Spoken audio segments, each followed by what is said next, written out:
La séance est ouverte. L'ordre du jour appelle les questions au gouvernement. La parole est à Madame Valérie Boyer. Merci, Monsieur le Président. Monsieur le Premier ministre, plus de 230 000 migrants irréguliers ont posé le pied sur le sol européen en 2014. 90% d'entre eux sont arrivés par la mer. Selon un décompte partiel, plus de 1 500 personnes ont déjà trouvé la mort depuis 2014. Rappelons-le, ces immigrés clandestins entrent illégalement sur notre territoire et contournent à la fois nos règles humanistes comme celles du droit d'asile. Aujourd'hui, tout se vend, tout s'achète, y compris les êtres humains. Le trafic d'êtres humains, c'est 32 milliards de dollars par an, troisième place après celui des armes et de la drogue. Une traversée de la Méditerranée s'élèverait à 7 000 € par tête. Les récits de ces traversées de la mort sont abominables. Femmes, enfants et chrétiens parfois, maltraités et parfois même jetés par-dessus bord. Que font les pays d'origine pour aider leurs ressortissants ? L'Europe n'a pas apporté la responsabilité économique, sociale et morale de ce désastre humain. Encourager les demandes d'asile en France comme vous le faites, soutenir la proposition de la Commission européenne qui demande des quotas, c'est irresponsable. Ces prises de position favorisent les esclavagistes et le trafic de migrants. Elles cautionnent une forme de néocolonialisme de la misère. Ne pas agir, c'est devenir complice et continuer à avoir des vagues de sang en Méditerranée. Face à cette immigration illégale, la plupart du temps économique, portée par des réseaux mafieux, attaquons-nous aux racines du mal, responsabilisons les pays d'origine, soyons cohérents avec eux. Et en France, combattons ceux qui se font appeler passeurs. Les combattre, ce n'est pas qu'une question de sécurité, mais doit être une question et un devoir de dignité. Renforçons les peines contre ces passeurs marchands d'esclaves en les considérant pour ce qu'ils sont, de véritables criminels. Aussi, je vous le demande, Monsieur le Premier ministre, que comptez-vous faire contre ces criminels? Qu'allez-vous faire pour protéger les Français face à cette immigration clandestine de masse? Nous avons besoin de réponses cohérentes et responsables, pas de fausses bonnes intentions. Je vous remercie. Merci Madame. La parole est à Monsieur Harlem Désir, secrétaire d'État chargé des Affaires européennes. Merci, Monsieur le Président, Mesdames et Messieurs les députés, Madame la députée Valérie Boyer. L'Europe est confrontée à une crise migratoire d'une ampleur inédite et la réponse doit être forte, coordonnée et globale. Les causes, vous les avez rappelées, nous les connaissons.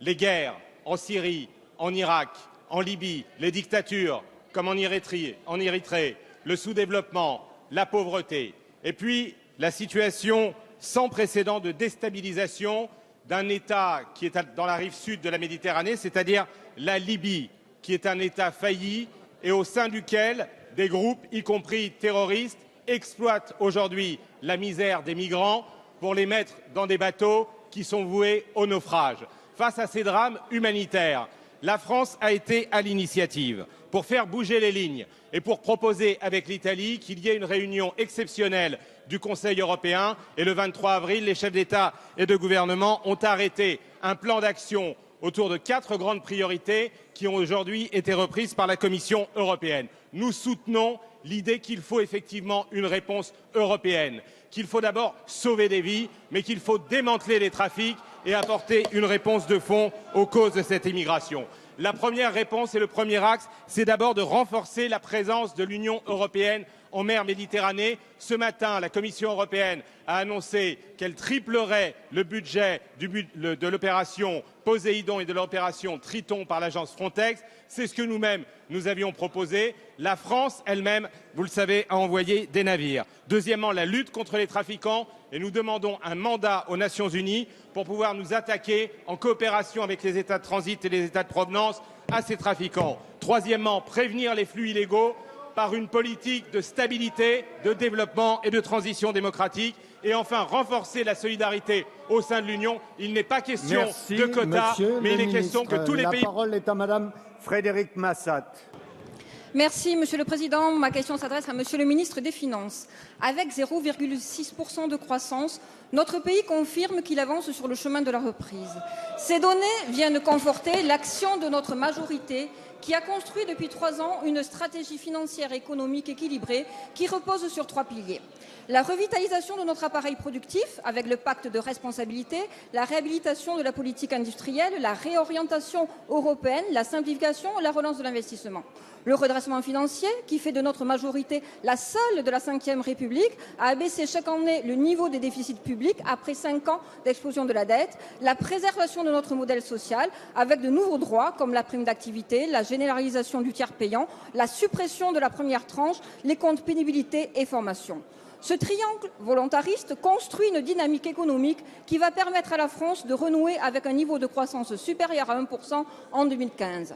Loin de céder au triomphalisme, ne boudons pas cependant notre plaisir à enregistrer cette bonne nouvelle qui, pour les uns, dans cette partie droite de l'hémicycle, n'est due qu'à des phénomènes extérieurs totalement indépendants des actions menées par ce gouvernement. Quand la croissance augmente, c'est grâce aux événements extérieurs, et quand elle baisse, c'est la faute du gouvernement. N'en déplaise aux Cassandres qui font du dénigrement politicien de la France leur fonds de commerce, notre pays est en train de réussir, comme l'affirmait notre Premier ministre il y a une semaine dans ces mêmes lieux. Mais le retour de la croissance n'est pas une fin en soi, et elle n'a pas de sens si la prochaine étape n'est pas la baisse du chômage. Là aussi, notre majorité mobilise toutes les énergies pour relever ces défis centraux du quinquennat. Monsieur le ministre, ces nouvelles encourageantes nous fixent de nouvelles obligations de résultats. Comment envisagez-vous la suite de notre feuille de route? Merci Madame Massat. La parole est à Monsieur Michel Sapin, ministre des Finances et des Comptes publics. Merci Monsieur le Président, Mesdames, Messieurs les députés. Madame la députée, l'activité économique au premier trimestre de cette année a été bonne en France. Et ceci est une bonne nouvelle pour tout le monde, sur tous ces bancs, parce que c'est d'abord et avant toute chose une bonne nouvelle pour la France elle-même. Ceci m'inspire 2 ou 3 considérations. Première considération, la France fait mieux que ses voisins. La France fait mieux que la zone euro.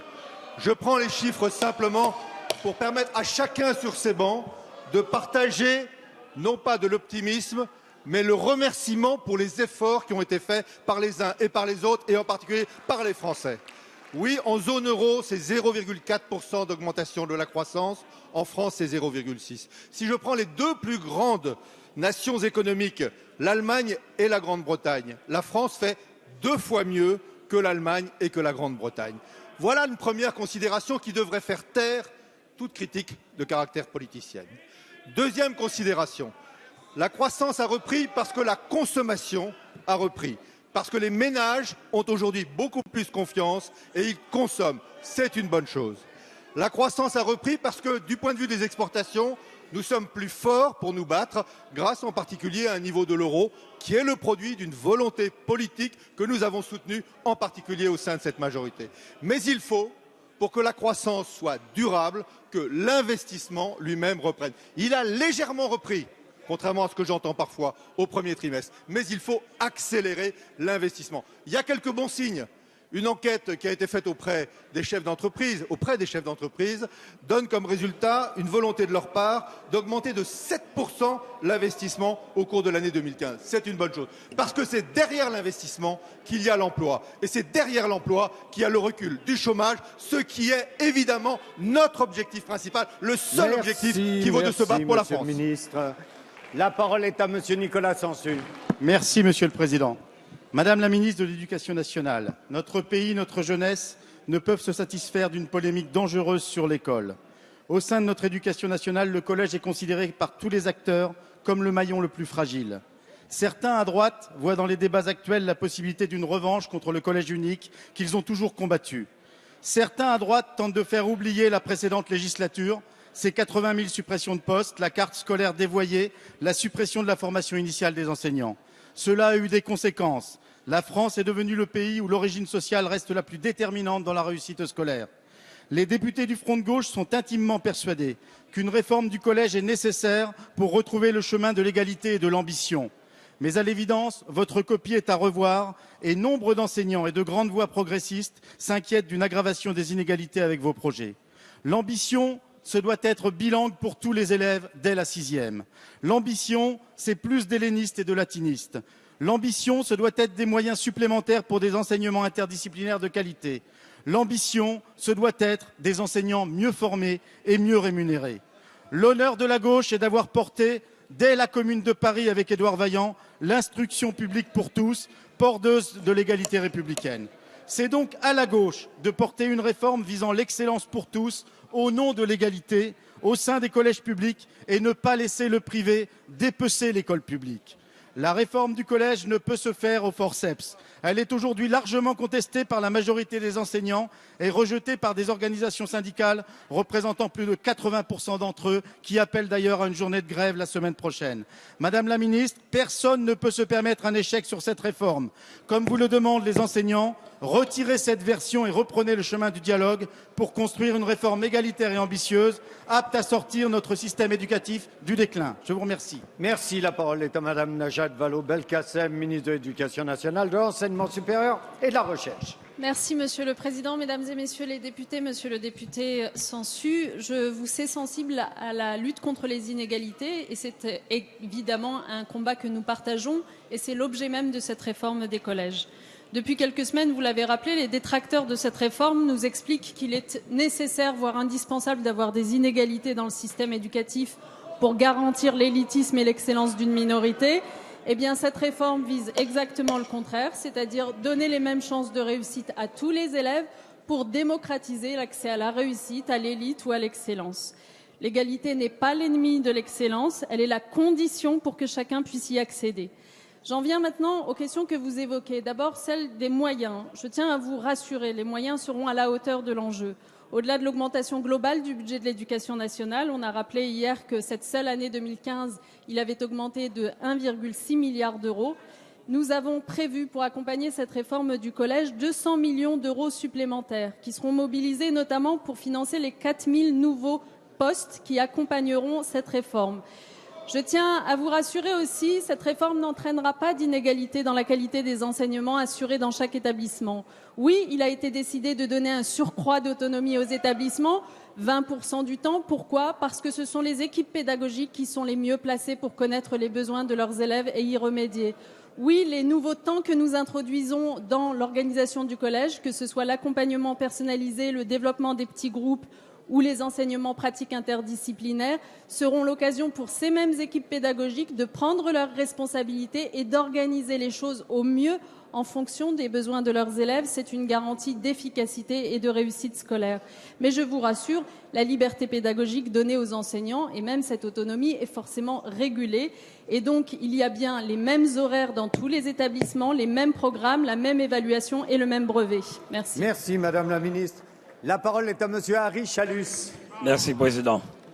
Monsieur le Premier ministre, le développement économique en Outre-mer et singulièrement en Guadeloupe repose sur des fondements fragiles. Les entreprises guadeloupéennes manquent de fonds propres et se voient appliquer des conditions exorbitantes en termes de frais financiers. Dans le même temps, vient s'ajouter un vaste mouvement de restructuration qui menace le maintien in situ d'un encadrement bancaire bien au fait des enjeux et du contexte économique local. L'État s'engage dans différents plans de relance, notamment au travers du CICE majoré, et en annonçant de grands chantiers à l'instar de la reconstruction du CHU, dont le financement intégral a été confirmé à hauteur de 600 millions. Si nous nous félicitons de ces différents dispositifs, nous devons veiller à ce qu'ils soient accessibles à un plus grand nombre d'entreprises et à ce que les retombées en termes d'emploi local soient optimisées.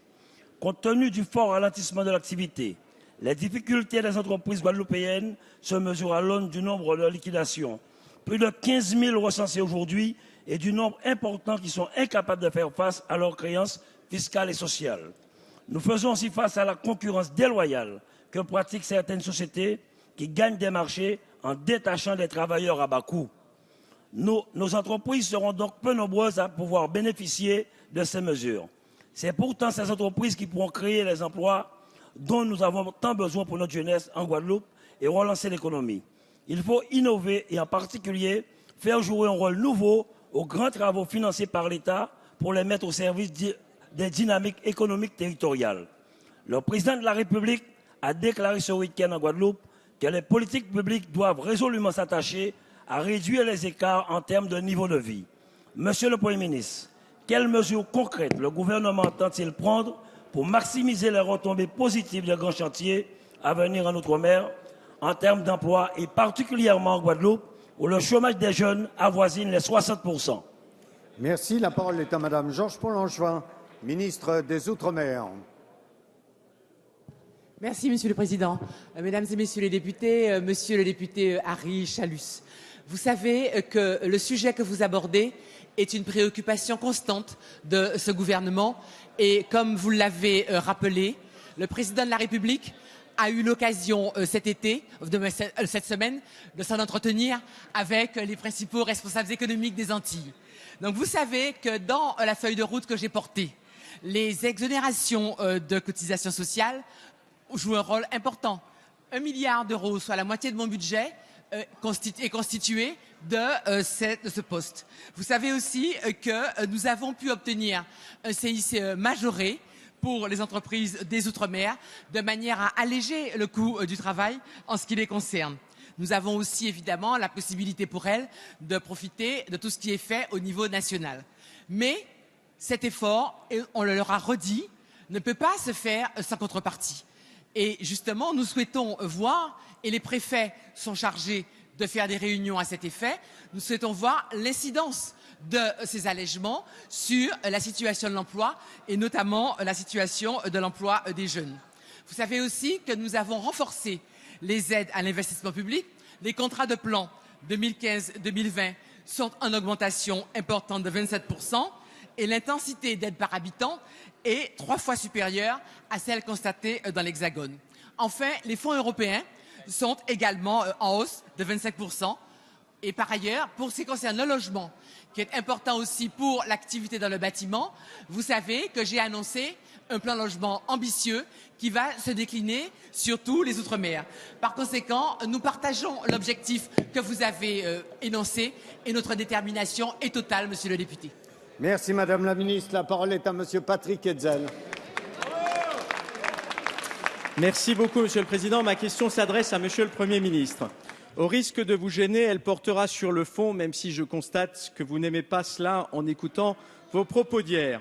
Dans l'élan du traité de l'Élysée, la France a développé de très nombreuses actions pour que nos jeunes apprennent la langue de Goethe, connaissent la culture de notre voisin et développent des relations fraternelles avec la jeunesse allemande. Ceci a un sens tout particulier en raison de l'histoire de nos deux pays et de leur destin économique partagé. Des actions pédagogiques importantes sont entreprises partout en France. L'un des résultats très positifs fut la création de classes bilingues au collège. Vous voulez mettre fin à ces classes qui sont un succès. Pourtant, il vaudrait mieux les développer. Votre décision est une erreur éducative, politique, diplomatique, culturelle et enfin économique. J'en appelle donc à votre sagesse afin que l'on ne ruine pas cet édifice pédagogique franco-allemand si patiemment construit. Respectez donc les accords binationaux. Cette politique linguistique est une richesse inestimable. Mettre fin et mettre à mal notre politique linguistique en faveur de l'allemand est particulièrement anachronique au moment où, justement, nos voisins démultiplient les efforts en faveur du français. Vous proposez la nomination d'un délégué ministériel à l'allemand. N'en avez-vous pas assez de procéder de la sorte ? Prenez vos responsabilités, Monsieur le Premier ministre. Si vous désapprouvez la politique mise en œuvre vis-à-vis de l'allemand, alors vous devez remettre en cause celles et ceux qui ont pris ces décisions. Monsieur le Premier ministre, quand allez-vous enfin retirer cette funeste réforme qui nuit gravement à notre jeunesse et à la relation franco-allemande ? Merci. La parole est à Madame Najat Vallaud-Belkacem, ministre de l'Éducation nationale, de l'Enseignement supérieur et de la Recherche.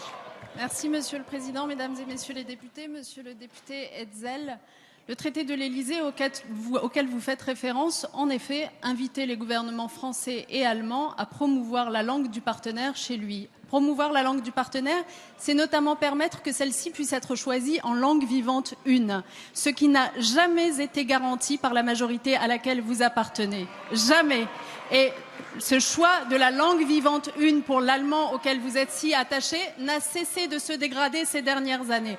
Alors je vous le redis ici, mon intention et mon ambition, c'est bien enfin d'avoir un pilotage national de la carte académique des langues pour permettre que dans toutes les académies et pas seulement dans les académies frontalières, nous ayons des professeurs d'école susceptibles d'enseigner l'allemand en langue vivante une à l'école primaire.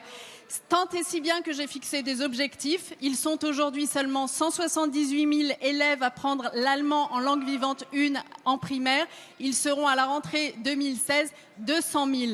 Nous veillerons à flécher les postes d'enseignants pour cela et à recourir aux intervenants extérieurs, locuteurs natifs, que votre majorité avait supprimés il y a 3 ans. Voilà pour la langue vivante 1. Pour la langue vivante 2, l'avancement d'1 an de l'apprentissage de la langue vivante 2 signifie plus d'heures de cours de langue vivante 2. Comment est-ce que ça pourrait ne pas bénéficier à l'allemand? Expliquez-moi cela. Il y aura dans la scolarité d'un collégien 54 heures de plus de langue vivante 2. Ça veut dire plus d'heures d'allemand pour davantage de collégiens. Enfin, je vous rappelle ici que pour favoriser le choix d'autres langues que l'anglais en langue vivante 1, nous permettrons à tous ces enfants qui le font d'accéder à l'anglais que les familles considèrent si indispensable dès la classe de 6e. Tout cela a vocation à promouvoir notamment l'allemand. Merci Madame la Ministre. La parole est à Madame Barbara Pompili. Merci Monsieur le Président. Madame la Ministre de l'Éducation nationale, le constat est unanime et accablant. Notre système scolaire reproduit et amplifie les inégalités. Et loin de promouvoir la réussite de tous, le collège en particulier aggrave l'échec scolaire. Réformer le collège, dès lors, est une impérieuse nécessité. Et plutôt que de travailler tous ensemble à s'attaquer aux racines de ce problème, un élitisme conservateur, ici dans l'hémicycle et ailleurs, combat de toutes ses forces la réforme annoncée, lui préférant un statu quo inacceptable. Vous le savez, Madame la Ministre, nous soutenons les grands principes de cette réforme. Donner plus d'autonomie aux établissements, accorder une plus grande liberté pédagogique aux équipes, favoriser le travail collectif et interdisciplinaire, travailler en petits groupes, prévoir un accompagnement personnalisé. Et proposer à tous, et non plus à quelques-uns, l'apprentissage des langues anciennes et une deuxième langue vivante dès la 5e va aussi dans le bon sens. Nous espérons d'ailleurs que les nouvelles dispositions prévues pour les langues européennes dès la 6e seront étendues, et notamment aux langues régionales. Démocratiser la réussite, c'est le but de cette réforme, mais des garanties doivent être encore apportées. Madame la Ministre, la meilleure mixité sociale escomptée au sein des établissements à l'intérieur des classes doit se retrouver entre les établissements. Quelles sont donc les réflexions en cours sur la carte scolaire pour garantir une mixité à tous les niveaux de la scolarité? De même, cette réforme ne pourra pas fonctionner sans moyens humains et financiers, surtout dans les réseaux d'éducation prioritaires. Enfin, rien ne sera possible sans l'adhésion de l'ensemble des équipes et sans leur accompagnement. La formation initiale, mais aussi et surtout continue, jouant un rôle crucial. Pourriez-vous préciser ce que vous prévoyez? Je vous remercie. Merci Madame. La parole est à Madame Najat Vallaud-Belkacem, ministre de l'Éducation nationale, de l'Enseignement supérieur et de la Recherche. Merci Monsieur le Président, Mesdames et Messieurs les députés, Madame la députée Pompili. Merci pour votre question et pour votre soutien franc à cette réforme que je crois en effet indispensable. Vous en avez rappelé les raisons. Allez, mieux faire apprendre à chacun de nos collégiens, moderniser le collège aussi parce qu'il y a des compétences aujourd'hui sur lesquelles les élèves doivent pouvoir s'ouvrir et notamment les langues vivantes étrangères. Tout cela était une nécessité attendue depuis trop longtemps. Donner davantage d'autonomie, vous l'avez dit, et de liberté pédagogique pour plus d'efficacité. Vous avez posé à juste titre la question de l'accompagnement et de la formation des équipes pédagogiques pour que cette réforme entre véritablement en vigueur en 2016. C'est une ambition importante pour nous et c'est la raison pour laquelle, dès ce printemps, vont commencer les formations des cadres de l'éducation nationale qui seront ensuite amenés à se rendre dans les établissements scolaires, dans chaque collège, pendant tout l'automne qui vient, pour former sur site, comme l'on dit, les équipes pédagogiques, à travailler en équipe comme on attend d'elles, à faire de l'interdisciplinarité, à organiser leurs projets d'accompagnement personnalisé ou de travail en petits groupes. C'est en effet une gageure pour nous, mais il faut nous donner les moyens de le faire. Je rappelle que cette réforme s'accompagne à nouveau de 4000 postes. Ça veut dire que nous y mettons les moyens. Et puis, je rappelle enfin que ça signifie pour chaque collège une augmentation de sa dotation horaire globale conséquente, ne serait-ce que pour le dédoublement de classes qui est prévu beaucoup plus souvent que ce qui existe aujourd'hui. Un dernier mot pour répondre sur la mixité sociale. Vous avez raison de dire que Cette réforme s'inscrit dans une ambition plus large de garantir à la fois de la mixité scolaire et de la mixité sociale. Comme je l'ai annoncé au mois de janvier dernier, je tiens tous mes engagements. Nous engageons évidemment le travail sur la sectorisation des collèges, avec dans un premier temps des départements qui sont volontaires, d'ailleurs il y en a de droite comme de gauche, pour travailler de façon pragmatique à avoir des secteurs plus grands, avec plus de collèges et mieux répartir les effectifs. Madame la ministre. La parole est à Monsieur Philippe Cochet. Monsieur le Président, mes chers collègues, ma question s'adresse à Monsieur le Premier ministre. Ne pensez pas un instant que la polémique concernant la réforme du collège va masquer le profond mécontentement des professionnels de santé. Je vous rappelle que le groupe UMP a voté à l'unanimité contre ce texte lors de cette première lecture à l'Assemblée. Avec ce premier vote, vous pensez avoir gagné votre combat idéologique contre les médecins, contre les professionnels de santé, contre les malades et pour le service des mutuelles. Il n'en est rien. La colère des médecins et du corps médical est intacte. Pour preuve, dans ma commune, l'association des médecins de Caluire-et-Cuire, qui regroupe nombre de médecins généralistes ou spécialistes, ont à l'occasion de leur réunion voté à l'unanimité des présents une motion indiquant qu'ils n'appliqueront pas le tiers payant généralisé, notamment pour les complications administratives, mais pas seulement. Ce type de démarche se développe et montre que le degré d'acceptation de votre politique de gribouille est rompu. Décidément, la gauche abîme tout. Je vous rappelle qu'un patient n'est pas une voiture et un médecin n'est pas un garagiste. Demain, c'est la mutuelle qui orientera un patient vers tel ou tel professionnel de santé et vers telle ou telle prescription. Ce sera également un flicage des citoyens avec des données médicales qui pourront tomber entre des mains peu scrupuleuses. Ces inquiétudes ne viennent, Monsieur le Premier ministre, ni de pseudo-intellectuels, ni de pseudo-médecins, puisque vous réduisez le débat à l'invective. Quand je regarde le fronton de ma mairie où sont inscrits liberté, égalité, fraternité, je me dis vraiment que vous portez atteinte aux fondements de la liberté. Monsieur le Premier ministre, cessez vos leçons d'unité nationale avec des trémolos dans la voix, alors que vous mettez à mal l'un des fondements de notre République, la liberté. Merci, Monsieur Cochet. La parole est à Madame Marisol Touraine, ministre des Affaires sociales et de la Santé et des droits des femmes. Merci, Monsieur le Président, Mesdames et Messieurs les députés, Monsieur le député Cochet. La liberté doit pouvoir s'exercer et la liberté appelle aussi l'égalité, Monsieur le député. Et l'égalité en matière de santé, c'est que chacune et chacun dans ce pays puisse accéder à des soins de qualité. Et c'est pour cela que la loi de modernisation de notre système de santé a pour enjeu de lever les freins qui existent aujourd'hui pour une partie de la population. Et nous voulons, avec la mise en place de la généralisation progressive du tiers payant, permettre que l'égalité face aux soins soit enfin une réalité. Et que la liberté que vous appelez de vos vœux, Monsieur le député, elle est un sens pour chacune et chacun de nos concitoyens. Parce que la liberté de consulter un professionnel de santé, c'est permettre effectivement d'accéder à des soins de qualité et de ne pas laisser des barrières exister, des barrières financières, des barrières de proximité. Alors vous voulez créer des débats de clivage, Monsieur le député. Nous ne voulons pas cliver, nous voulons garantir l'égalité de tous face au système de santé. Nous voulons garantir la solidarité par le système de protection sociale. Parce que ce que vous oubliez de dire, Monsieur le député, c'est que lorsque vous étiez aux responsabilités, avec les franchises, avec les déremboursements, la prise en charge par la sécurité sociale a reculé. Depuis 2012, la solidarité retrouve son sens, puisque nous faisons en sorte que la protection solidaire par l'assurance maladie obligatoire soit restaurée. Nous n'avons pas de faux débats, Monsieur le député. Nous ne mettons pas en avant l'idéologie, mais nous faisons de l'égalité d'accès aux soins une réalité et un combat permanent, quotidien, pour l'intérêt des Français. Merci, Madame la Ministre. La parole est à Madame Clotilde Walter.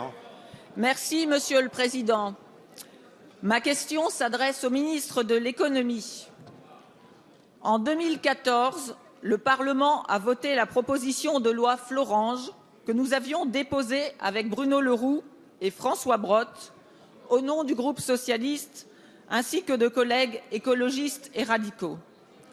Ce texte, dont j'ai été la rapporteure, a pour objectif de protéger les entreprises et les salariés des opérations purement financières, pour empêcher la fermeture de sites rentables, ce qui nous a déjà évité des plans sociaux, et pour favoriser les investissements de long terme dans nos entreprises et, grâce au droit de vote double, neutraliser les prises de guerre strictement financières. Avec les débats qui animent aujourd'hui quelques assemblées d'actionnaires, nous constatons la pertinence de cette loi. La finance, qui a tout fait pour empêcher le vote du texte, utilise ses dernières armes. Dans les entreprises où l'État est actionnaire, on s'insurge contre ce qui est ressenti comme une prise de pouvoir. Nous ne pouvons que nous féliciter de ce que nos fleurons industriels bénéficient de financements stables pour se développer et créer des emplois. Ceux qui reprochent à l'État de ne pas prendre ses responsabilités en matière industrielle ne veulent pas voir la réalité. Le droit de vote double n'a pas été fait pour l'État actionnaire, mais il est légitime qu'il en dispose comme les autres. Désormais, le pouvoir de contrôle est déconnecté de la participation au capital pour privilégier l'actionnariat fidèle. L'État dispose ainsi de la possibilité de prendre sa part de pouvoir dans une entreprise sans nationaliser, mais aussi de dégager des fonds pour investir dans des entreprises qui en ont besoin comme PSA. Monsieur le ministre, pouvez-vous nous dire comment vous comptez utiliser les outils que les parlementaires... La parole est à monsieur Emmanuel Macron, ministre de l'économie, de l'industrie et du numérique. Merci, Monsieur le Président, Mesdames, Messieurs les députés. Madame la députée, vous l'avez rappelé, votre Assemblée a voté et vous avez porté, avec en particulier le Président François Brottes, une réforme importante, celle qui a permis de mettre en place par la loi, pour les actionnaires de long terme, les droits de vote double. Et c'est une mesure importante parce qu'on ne peut pas réussir de stratégie industrielle, on ne peut pas réussir de retournement industriel sans précisément valoriser et favoriser l'investissement de long terme. Et donc, l'État compte en effet se servir en tant qu'actionnaire de l'ensemble de la palette d'outils qui lui est offerte. D'abord, en cédant les actifs là où il n'en a plus besoin. La loi croissance et activité prévoit certaines de ces cessions pour pouvoir être mobile et réinvestir sur des priorités. Nous l'avons fait il y a quelques mois sur PSA lorsque cette entreprise était en difficulté. Il est important que l'État soit mobile dans sa stratégie d'actionnaire pour précisément accompagner soit les situations défensives, soit les situations offensives. La deuxième chose, c'est que l'État est aussi et surtout un actionnaire de long terme. Être un actionnaire de long terme, ça a un sens. D'abord, accompagner les entreprises quand cela va mal. C'est ce que l'État fait aujourd'hui avec certaines entreprises, par exemple, de la filière nucléaire. C'est ce que l'État continuera à faire dans tous les domaines. Et c'est ce que l'État doit faire lorsqu'il structure une filière, ce qui a insuffisamment été fait, en effet, lorsqu'on fait référence au nucléaire dans les années précédentes. Avoir les droits de vote double, c'est une possibilité, en effet, pour l'État, sur le long terme, de mobiliser la totalité du pouvoir d'influence qu'il a sur une société.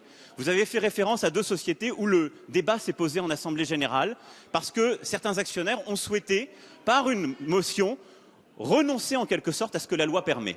Eh bien non, l'État donc a défendu ses droits pour que, chez Renault, et demain, je l'espère, chez Air France KLM, nous puissions précisément porter cette stratégie sur le long terme, comme nous le faisons chez Renault depuis 70 ans et comme nous continuerons à le faire. C'est notre priorité et notre stratégie. Merci, Monsieur le Ministre. La parole est à Monsieur Yannick Favennec. Merci, Monsieur le Président. Monsieur le Président, mes chers collègues, ma question s'adresse à Monsieur le Ministre de l'Agriculture. Monsieur le Ministre, le métier d'éleveur est arrivé à un stade où il ne permet plus de faire vivre sa famille, malgré 70 heures de travail par semaine, 7 jours sur 7 et 365 jours par an. Malgré les performances de ce secteur, l'agriculture et l'agroalimentaire représentent le deuxième poste pour les exportations françaises. Les revenus des éleveurs baissent. À titre d'exemple, une vache charolaise se vendait en moyenne 4,35 € le kilo en 2013, mais en 2014, ce prix est passé à 3,85 €. Il baissera encore d'une quinzaine de centimes cette année. Le revenu des éleveurs de viande bovine est déjà le plus faible de toutes les productions et une telle baisse va encore représenter une perte de revenus de 5 000 à 6 000 € par an. Les éleveurs de porc traversent également une grave crise. les cours actuels de la viande ne leur permettant pas de couvrir leur coût de revient. Il manque de 17 à 18 euros par porc aux éleveurs. 25% des éleveurs porcins de la Mayenne, par exemple, sont au bord de la cessation d'activité. Tous subissent de plein fouet les écarts de compétitivité de la filière française par rapport aux Espagnols ou aux Allemands et la fermeture du marché russe. Ils doivent faire face aux conséquences de la guerre des prix des grandes surfaces qui provoque l'effondrement du prix du porc payé par les clients. Tous les éleveurs et en particulier les jeunes qui s'installent ont besoin de perspectives pour retrouver confiance en leur avenir et en leur activité. C'est la condition sine qua non pour pérenniser l'élevage français. Alors, Monsieur le Ministre, que comptez-vous faire pour sauver notre élevage et protéger nos éleveurs? Je vous remercie. Merci. La parole est à Monsieur Stéphane Le Foll, ministre de l'Agriculture, de l'Agroalimentaire et de la Forêt. Monsieur le Président, Monsieur le député, vous avez évoqué l'élevage à la fois sur la production bovine et la production porcine. Vous avez rappelé d'ailleurs que la balance commerciale de l'agroalimentaire français était un atout. Je vous donne les chiffres qui viennent d'être sortis hier. Cette balance commerciale s'est améliorée de 20% sur l'an dernier. Progrès notable et il faut qu'on poursuive. Alors que la place de la France avait régressé dans les 5 dernières années. Ensuite, vous avez évoqué 2 filières qui connaissent des difficultés. La première, c'est la filière bovine, avec une situation sur laquelle il faut qu'on soit en action avec l'ensemble des acteurs de cette filière. Les producteurs souffrent aujourd'hui de la baisse des prix. Et en même temps, on a des abatteurs qui considèrent qu'après les difficultés qu'ils ont connues, il y a aujourd'hui une impossibilité à répartir une valeur ajoutée sur l'ensemble de cette filière. C'est pourquoi hier, il y a eu une réunion sur laquelle j'ai demandé à l'ensemble de ces acteurs d'avoir une action collective, à la fois sur la question de l'exportation, parce qu'on peut faire beaucoup plus et beaucoup mieux, à la fois sur la répartition des prix, que ce soit du côté de la grande distribution, de l'abattage et surtout au bénéfice de la production. Que ça soit sur la valorisation de ce qu'on a appelé viande de France, parce qu'il faut qu'on ait des stratégies commerciales maintenant, à l'échelle française, pour valoriser notre viande. Ça vaut pour la viande bovine d'ailleurs, ça vaut pour la viande porcine. Et sur la viande porcine, vous le savez, 70% des ventes se font par promotion dans la grande distribution. J'ai dit de manière très claire qu'il y avait la possibilité aujourd'hui que le ministre prenne un arrêté pour cadrer et encadrer ces promotions.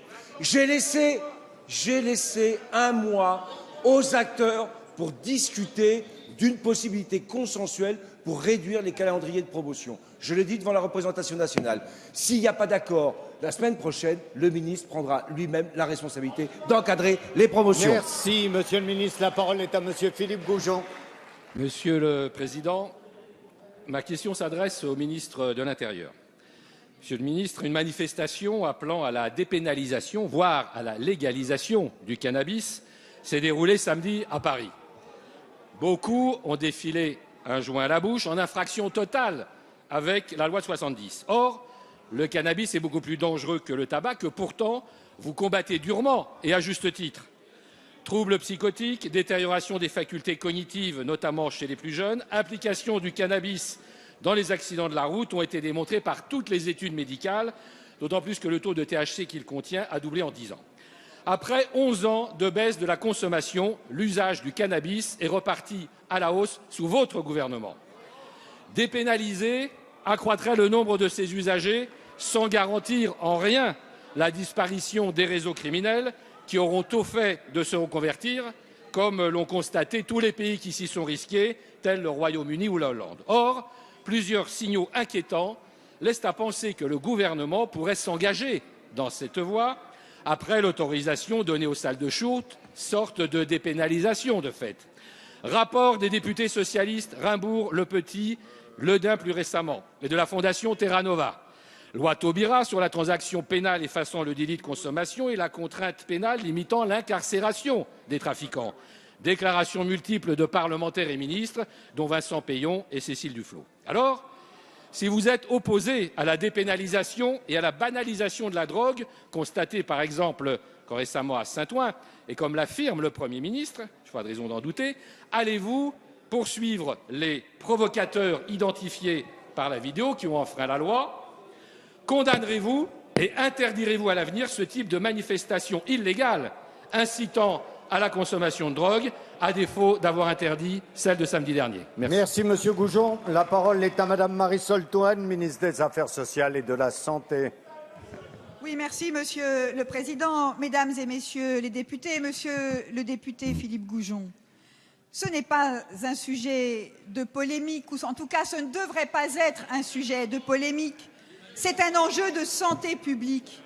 Et cet enjeu de santé publique, il justifie que le gouvernement réaffirme avec force, de manière régulière, son refus de toute banalisation du cannabis et de la consommation de cannabis.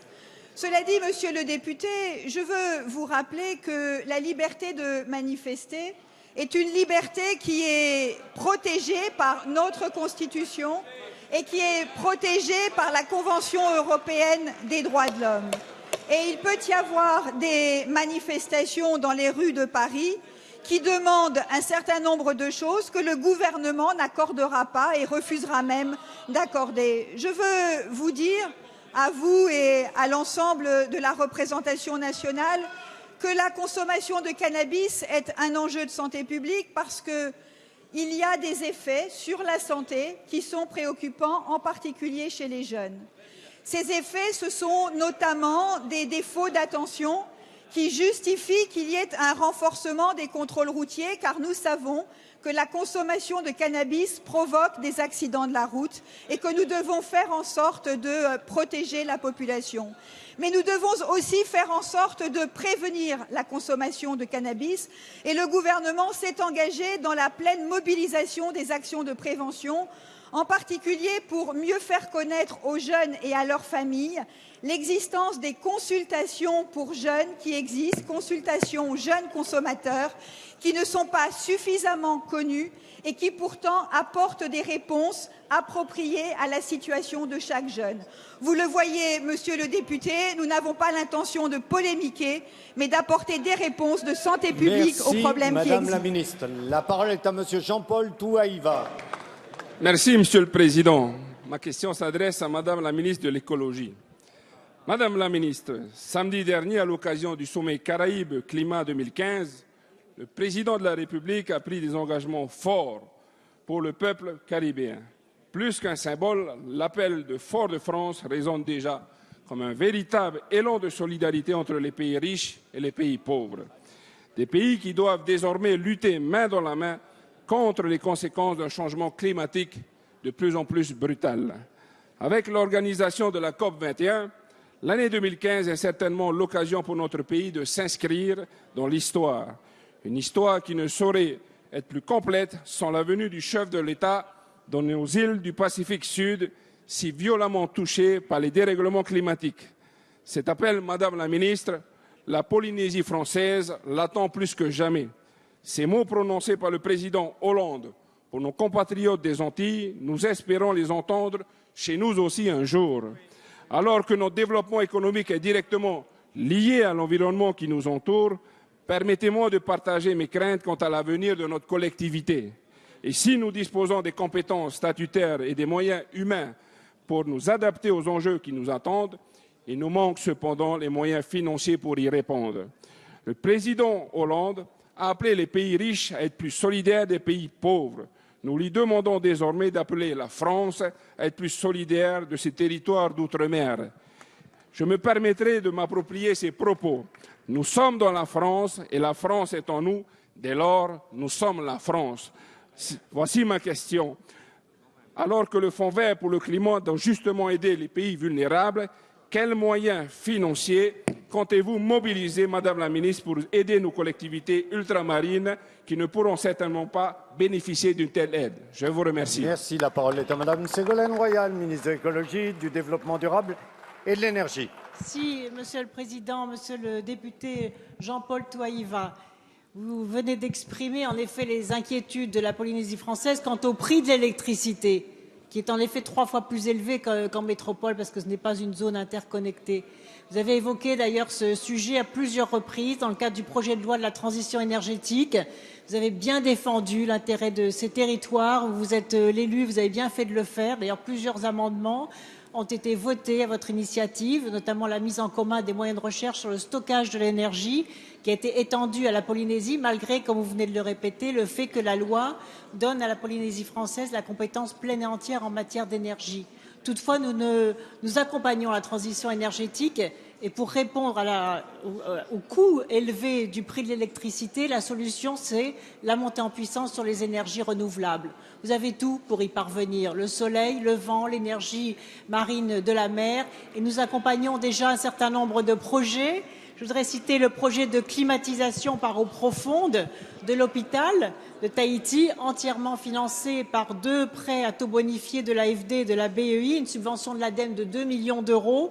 Les travaux vont débuter l'année prochaine et vont permettre des économies d'énergie de plus de 1,5 million d'euros. Vous avez ensuite l'aménagement hydroélectrique de la rivière Vaiwa, avec un prêt de 10 millions d'euros et une subvention très importante de l'ADEME aussi, qui va permettre d'augmenter de 7% le taux d'énergie renouvelable dans le mix énergétique de Tahiti.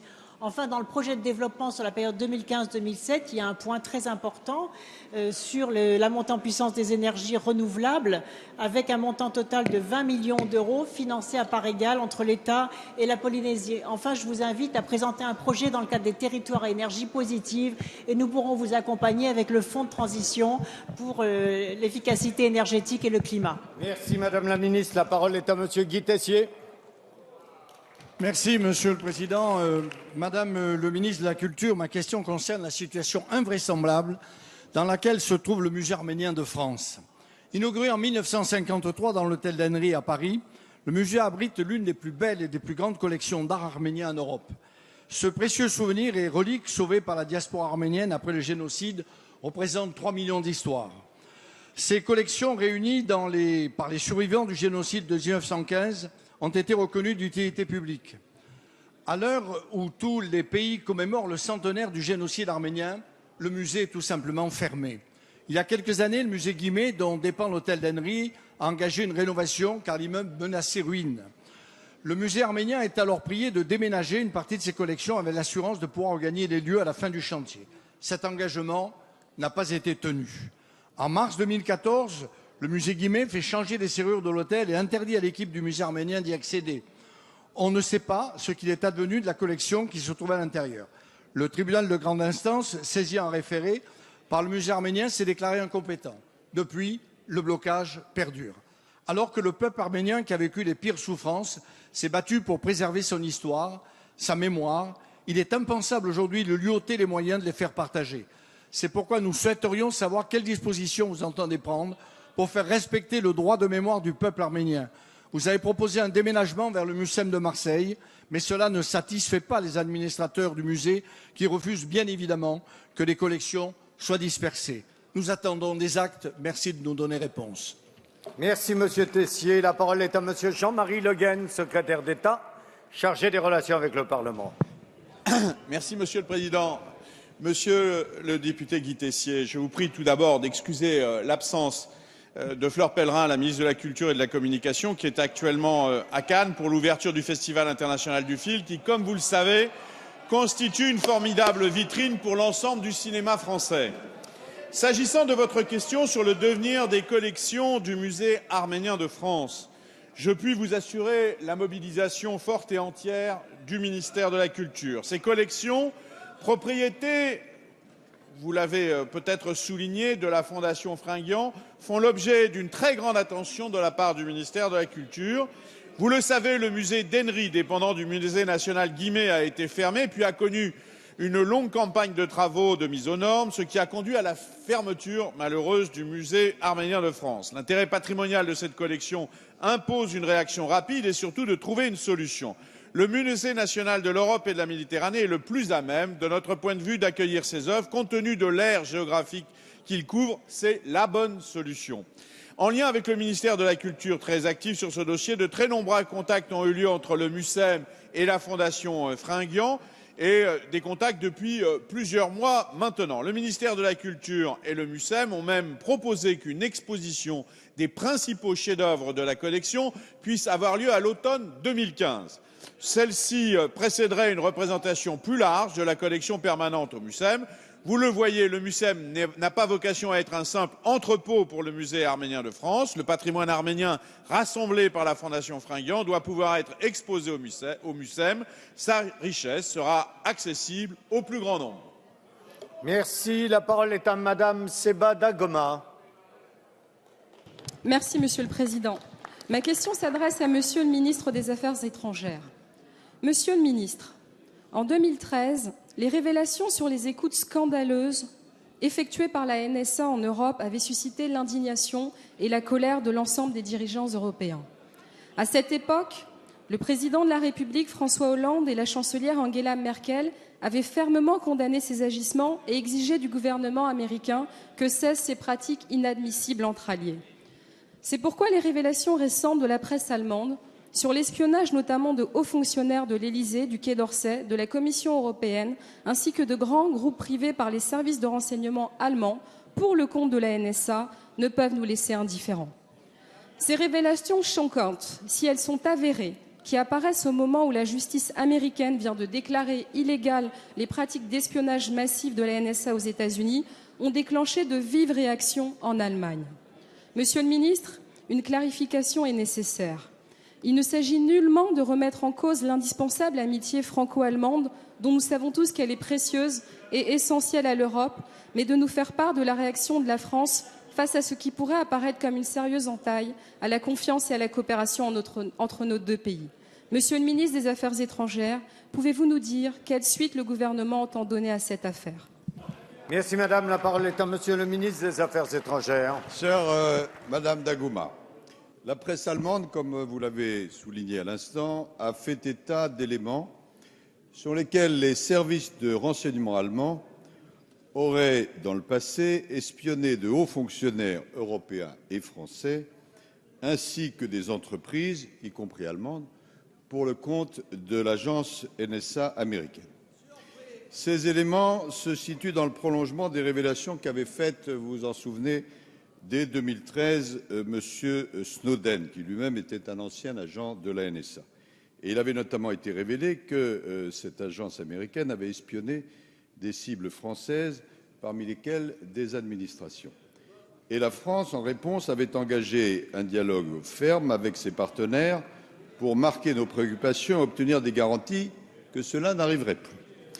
Dans le cas récent que vous évoquez, le gouvernement allemand a lancé des investigations pour établir la lumière sur ce qui réellement s'est passé. Et une commission d'enquête parlementaire examine ces questions. Nous sommes, et je suis, en contact avec les autorités allemandes. Le gouvernement, bien sûr, fait confiance à nos amis allemands pour que, s'il y a eu des abus dans le passé, ces abus ne puissent en aucun cas se reproduire. Mais je veux être clair pour conclure.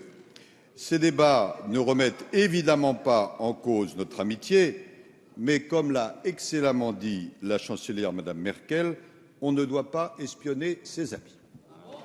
La parole est à Madame Claudine Schmid. Merci, Monsieur le Président.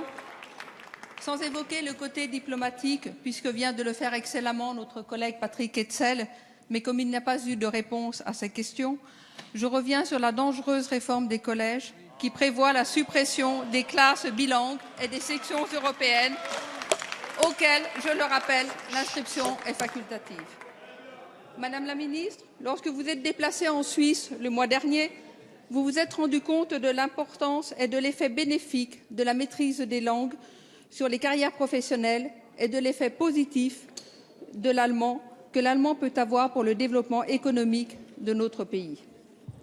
Les sections européennes sont particulièrement importantes dans les zones frontalières en matière d'emploi et de lutte contre le chômage.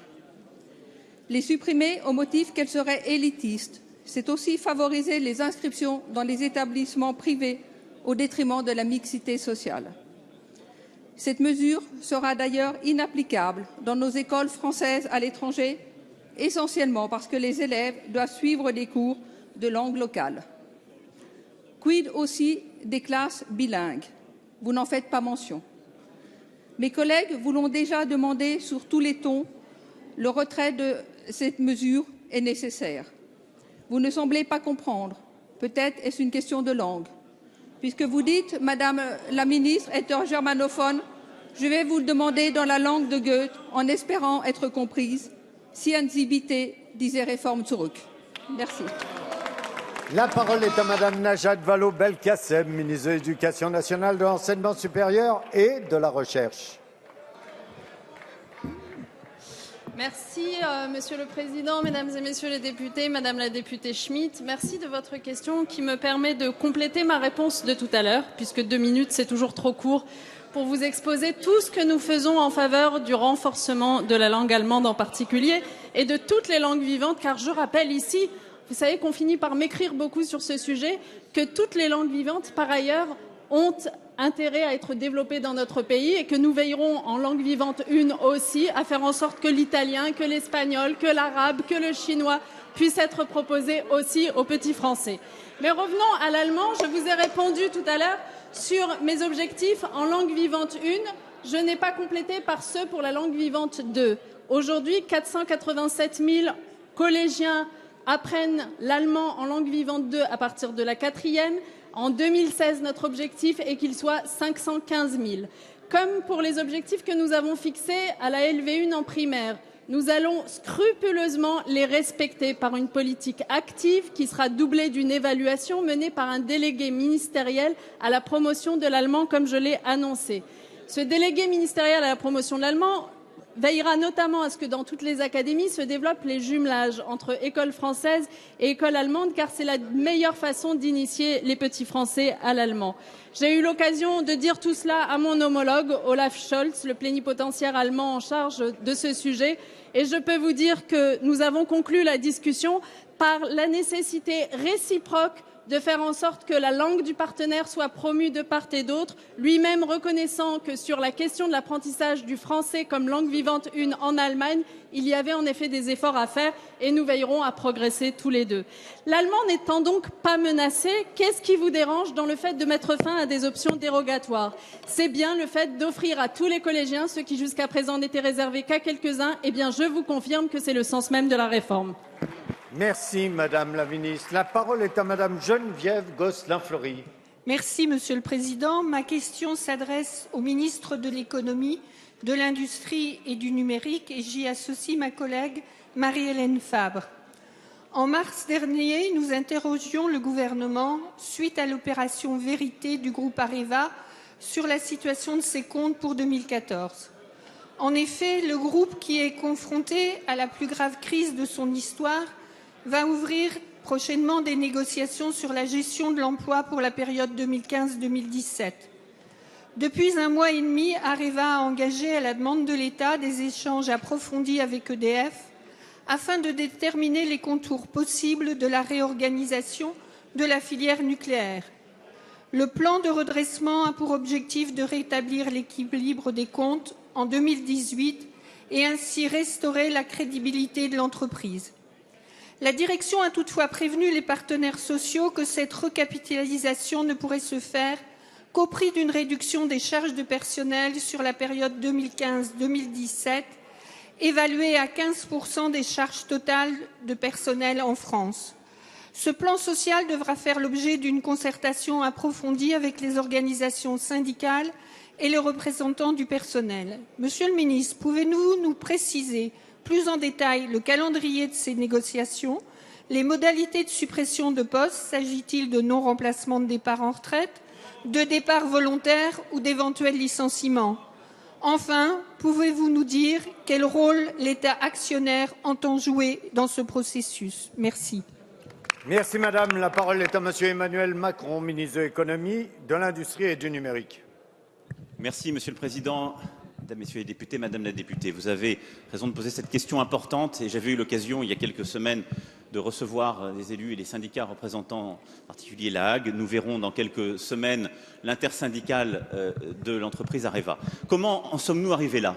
D'abord parce que pendant trop d'années, la filière nucléaire n'a pas été organisée et l'État actionnaire a laissé plusieurs acteurs jouer les uns contre les autres. C'est malheureusement la triste réalité dans laquelle nous sommes et ce sont les résultats que nous sommes en train de payer.